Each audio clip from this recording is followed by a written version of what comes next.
Hello viewers, আশা করি সবাই খুব ভালো আছেন। তো এখন আমরা জানবো পার্সোনাল প্রোনাউন কি।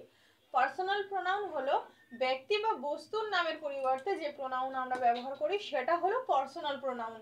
এই পার্সোনাল প্রোনাউন কেমন না, ধরো যদি আমি বলি যে আমার নাম জ্যোতি, এবারে জ্যোতি খায়, জ্যোতি পড়ে, জ্যোতি বাজারে যায়, যদি এইরকমই বলতে বলতে থাকি, তাহলে এই জ্যোতি নামের পরিবর্তে আমি এটাও ব্যবহার করতে পারি যে আমি খাই, আমি পড়ি, আমি বাজারে যাই।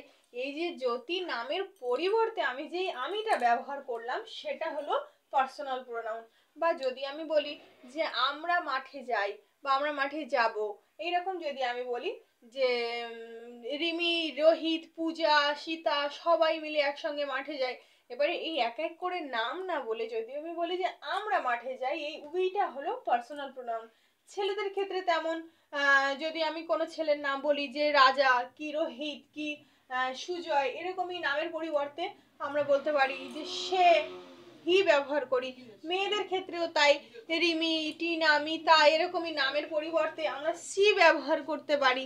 কোনো জিনিস, সেই জিনিসের নামের পরিবর্তে আমরা ইট ব্যবহার করতে পারি। তো এই প্রোনাউনগুলো হলো পার্সোনাল প্রোনাউন।